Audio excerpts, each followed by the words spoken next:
중국이 미국 대통령을 바꾸려 했다고요? 심지어 이걸 FBI가 알고도 숨겼다면? 그냥 음모론이면 좋겠지만 최근 미국 고위 인사들의 입에서 너무 구체적인 정보가 터져 나오고 있습니다. 2020년 미국 대선 당시 무려 2만 개가 넘는 위조된 미국 운전면허증이 중국에서 건너왔다는 신호가 들려왔는데요. 이 위조 신분증들은 우편 투표에 쓰이기 위해 유통되었다는 보고가 오고 갔습니다. 하지만 더 충격적인 건 그 사실을 FBI가 알고도 조직적으로 은폐했다는 겁니다. 최근 우리나라 대선에서도 투표하지 않았는데 이미 투표가 됐다는 신고, 위조된 여권과 신분증, 중복투표, 출처를 알 수 없는 투표 더미가 발견된 사례가 있죠.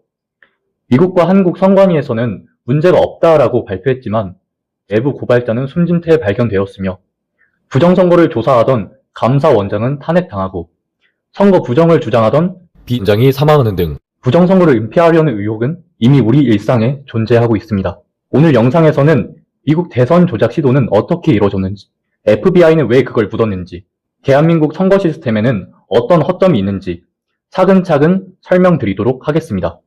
때는 2020년 미국 대선, FBI는 중국에서 제작된 위조 여권 약 2만 개 이상이 미국으로 들어왔다는 보고를 받았습니다.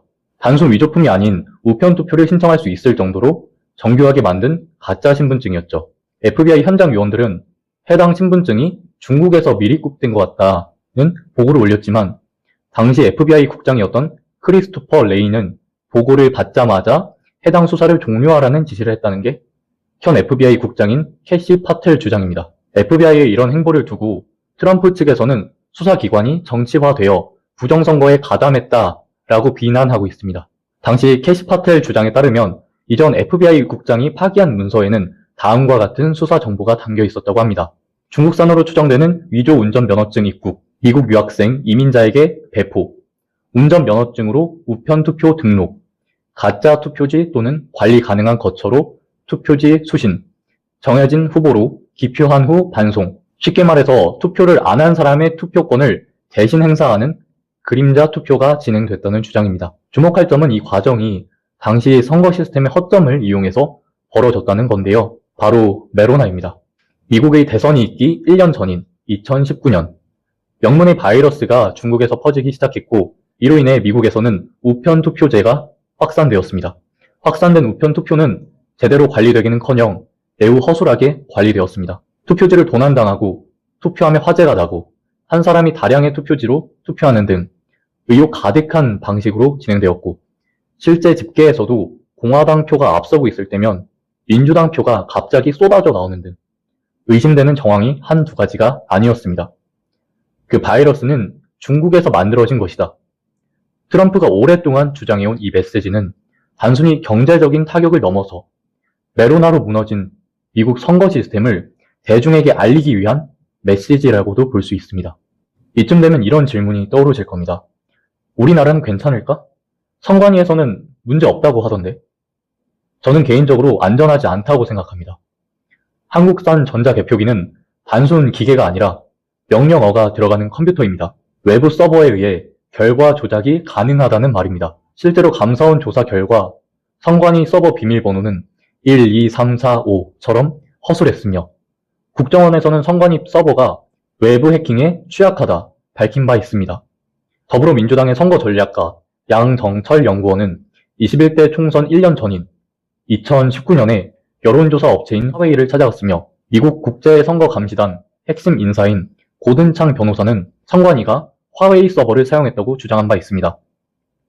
그래서인지 몰라도 시간대별 사전투표율이 대선마다 거의 유사한 비율로 상승했으며 선관위 서버에서 카운팅하는 투표자 수와 인간에서 수기로 카운팅하는 투표자 수가 전국적으로 적게는 15에서 30%, 많게는 200% 이상 차이가 나는 등 선관위 공식 입장으로도 규명하기 어려운 증거들이 쏟아져 나왔습니다.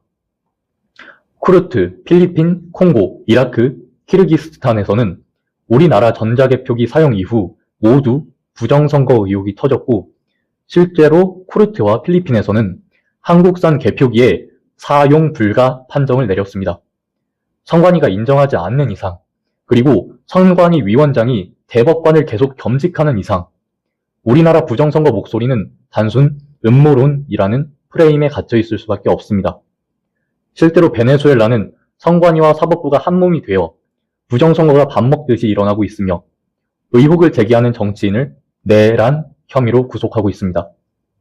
단순 실수다, 과장한다, 그 정도로 치부하고 끝낸다면 공정을 논하는 시민의 합리적인 의심조차 우리나라에서는 사라지게 될지도 모릅니다.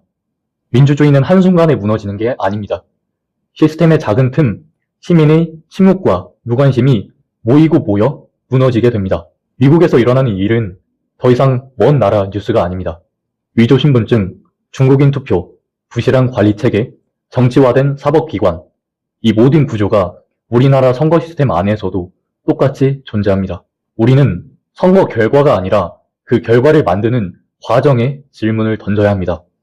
왜 수많은 의혹이 반복되는데도 그 누구도 책임지지 않는 걸까요? 지금 이 이야기를 더 많은 사람과 나눠야 할 시간입니다. 댓글과 공유, 그 작은 행동이 민주주의를 지키는 첫걸음이 될 수 있습니다. 힘들수록 힘내고, 눌릴수록 일어나고, 부족할수록 노력하고, 없을수록 일하고, 그게 우리 대한민국, 위대한 나라 대한민국을 만든 것 아닙니까? 대한민국의 민주주의가 위협을 받고 있는 지금 이 순간에 우리가 파이팅하지 않으면 이 나라는 누가 지킬까요? 저는 여러분들에게 다시 한번 묻고 싶습니다. 여러분들이 바라는 대한민국의 미래는 무엇입니까? 대한민국의 온상은 무엇입니까? 여러분이 원하는 자유로운 나라란 무엇입니까? 모두가 이 나라가 잘 되기를 바라고 있겠지만 부정선거가 있다면 우리의 이런 소망과 희망은 물거품이 될 수 있습니다. 단순히 정치적인 갈등을 떠나서 부정선거라는 존재 자체, 그 자체만 놓고 본다면 그것을 추진하는 자, 그것을 남용하는 자는 이 나라에서 살지 못하게 하는 것이 맞지 않겠습니까?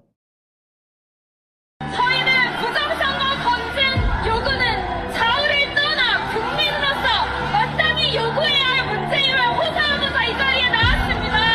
여러분, 이번 기회를 놓친다면 다시는 기회가 없을지도 모릅니다. 우리나라의 법치는 사망했습니다.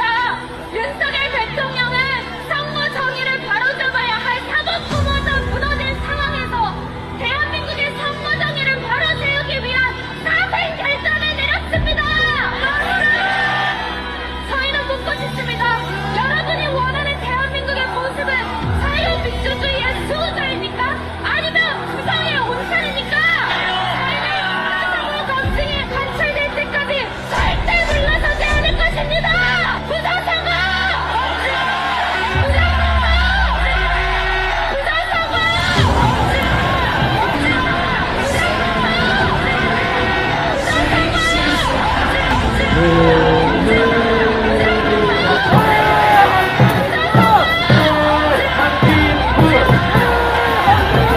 여러분의 불빛이 주변을 한번 둘러보십시오. 이렇게 많은 불빛들이 우리가 이렇게 하나하나 모여서 어둠을 찢을 것입니다. 맞습니까?